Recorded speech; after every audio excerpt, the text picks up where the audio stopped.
welcome to segment 2 of my interview with Marni Nixon. Marni, do you remember how we met? I think we met at Sarah Rice's house. Yes, didn't we met at a Christmas party about 4 or 5 years ago. I had just come back from living in Germany, and we have this mutual friend, Sarah Rice. We met at her Christmas party. So that was, I of course knew who Marni was, mostly from her film work at that point, and so I was thrilled to meet her, and have since discovered all the other wonderful things she's done, which is really nice. And also this one is a very good cook. She brought a dish, that was wonderful. I enjoy doing that too. So is Sarah Rice, a wonderful cook. We have good parties. So now let's talk about the production of The Dead that you were involved in here in New York. When you were preparing your role, before the rehearsals began, did you do anything special? Had you seen the film that John Huston made? Had you read the book, the story? Did you have any particular ideas or things that seemed to spring to you for the character? Well, I am not sure now whether I actually saw the movie at that point, or whether I had seen it way in the past, not, of course, realizing that I was going to have anything to do with it. So I had a vague memory of it, and then I can't remember whether I purposefully did not want to see it, because you get certain concepts in your mind sometimes that can defeat you from making it real. Yes. You do it from the outside if you're imitating a character. And I don't think I was aware when I was seeing it of Aunt Kate per se. I mean, it was always these people, and it was too general. But it was very apparent right from the very beginning that we had to really get into the character in a really dramatic way, in a very organic way, because of the way the script was written.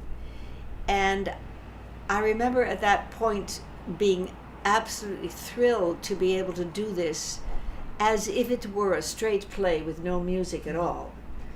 Somehow the level of getting into a character as an actor, it can, or at least at that point, I had not, even though I had been acting all my life, it was more instinctual. I hadn't really gone to any classes per se in acting, but I had not done something as in-depth acting-wise as I had done on this. And so I tried to really immerse myself with an imaginary background, which then you try out as you do the rehearsals. You try that background out on the rehearsals to see if it kind of fits the situation, I guess. And so it's like you do the background and then you throw it away as if it's just a part of you. And it was an acting process that I think was deeper than I had done before, even though they always used to tell me that I was a good actress, but I just hadn't had the need, or I guess I just hadn't known how to prepare that much to do. The thing is, to do a long run, you have to really get it set in your mind what your background is. You can't just, I was used to doing a lot more concerts where you prepare for the concert, maybe you have 3 concerts, and the pieces in the preparation of a concert, you prepare those. But then after that, all right, now we go on to the next thing. When you're going to do a play, it's like every night you have to get yourself into that. It's going to be the same show, the same conductor, the same world, and yet everything is going to be different, of course, because everybody's going to give you a different look. They're going to come from maybe a different place, and you have to react like it's fresh. every night. So you really have to know that really basic thing of who you are and how you would react as if you're improvising every night. And that's what makes it real, and that was the fun of it. Well, when I watched the DVD of your production, that was one of the things that struck me, was how incredibly real it was. That all of you were working as such an ensemble, and it was as if you were just watching an actual family gathering in someone's house, because there was always something going on, but it wasn't disruptive to what the main focus was. It was completely natural and organic, and that was one of the really wonderful things about that production. Well, that was, I mean, there's something that I learned really a lot about that. And it was hard when there was another personality that came into the show gradually when somebody left. A couple of cast changes. We had to really adjust, because you get used to the way the other people are reacting, and it sort of jolts you, but it's a good thing, because you suddenly have to react from afresh and still have your own intent, or sometimes you can change your intent a little bit. It's like, well, I'm changing my character a little because of whom I'm bouncing off of, who every night is giving me something, so it's an ongoing thing, and it's wonderfully fun.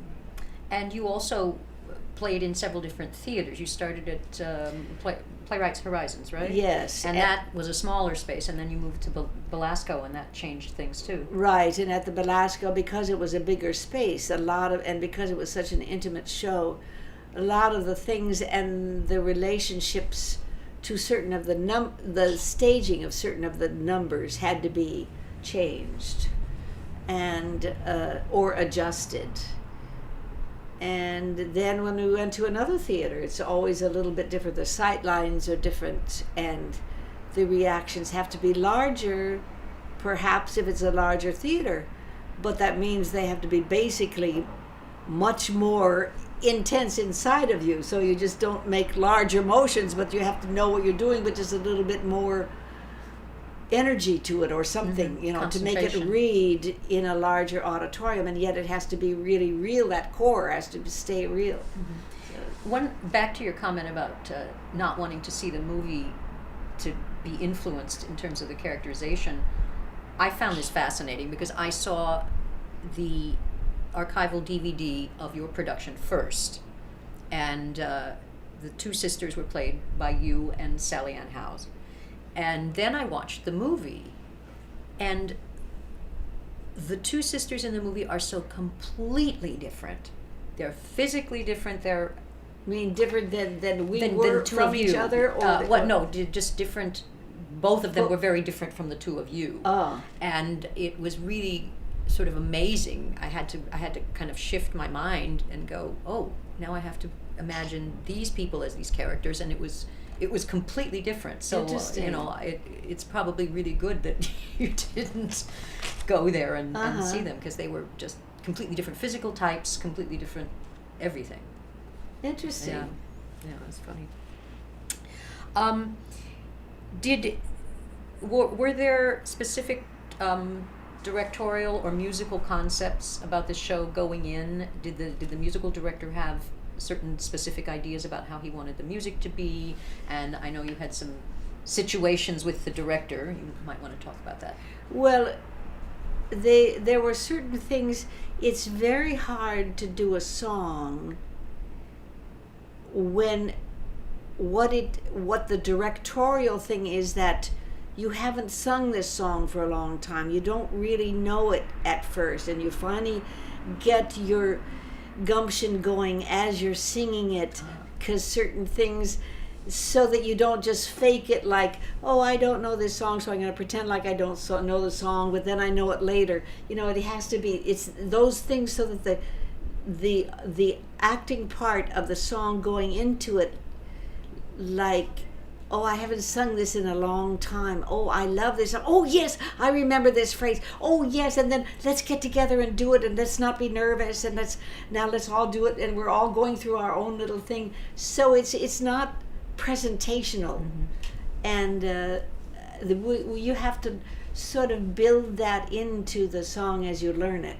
So you don't then, okay, now you've done it a week this way. Now the next week you know it, but you have to remember that you don't know it. You've got to go back to that's the thing that makes it real. That is a very good tip for me in terms of preparing my songs too. And one of the other things, and I think maybe is true for you as well, because we're both classically trained singers, but this is music that is folk song music, it's traditional music, it's not, and these people are not trained singers. Right. There's only one character in the show that is supposed to be an actual trained singer. So except you have to sing it well. You have to sing it well, but you have to sing it as if you're a person rather than a singer. Right. In a way. Exactly. Like so that's a challenge. Vernacular kind of singing, and yet they hire you for your singing, which is really when you're singing. So it's like finding that balance. It's a very interesting thing, and a lot of musical theater people don't actually have that experience of stretching their voices the opposite. Sort of not it's not like you're not being good. It's just a different kind of focus to have it sort of like, I'm going to be an amateur singing this, and then to gradually become the professional. Then you could present the song because it's theater, and you don't have to. It doesn't have to look like it's being presented, but it has to be real. That's it's an interesting dichotomy there for that. Yeah. There was unfortunately never a cast album made from your production. Terrible mistake.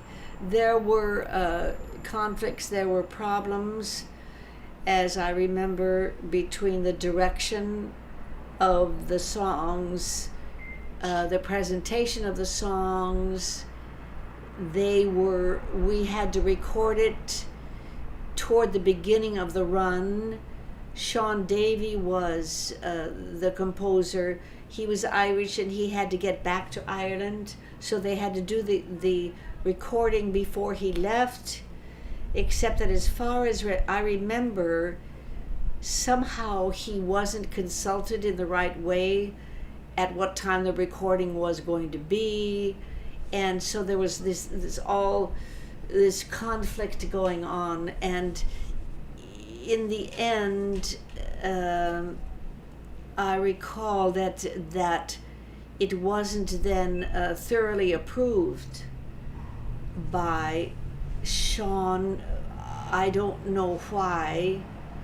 I've forgotten why. Or when you get it on a recording, when you go to a recording studio and present it, it can also lose a little of the dynamism of the dramatics that went into the number. Because as soon as you're in a recording studio, you want to sing it well, and that kind of, and then then you have to record it like you're not really singing well at the very beginning. And I think it's hard to adjust when they say, okay, we've got 10 more minutes now, we're going to do this, and for everybody to adjust their voices. I can do it intellectually because I've been sort of trained that way. But if you're an actor who then is trying to make a good sound on a recording that's going to be set now for 1,000 years, and then your voice is not right, then you forget to just use your acting instinct because you hear it then, this really refined perfectionistic kind of thing, and then you don't use your right instincts. It's a very difficult thing, and it somehow they didn't plan enough time in it or something, and it wasn't approved then, and so we didn't get it completely recorded. That's a shame. So I think we'll take a break here. We have one more segment, and in the third segment we will be joined by David Duboff, who is going to be playing the role of Freddie in our production. And he has some questions for Marni, and we'll continue asking more.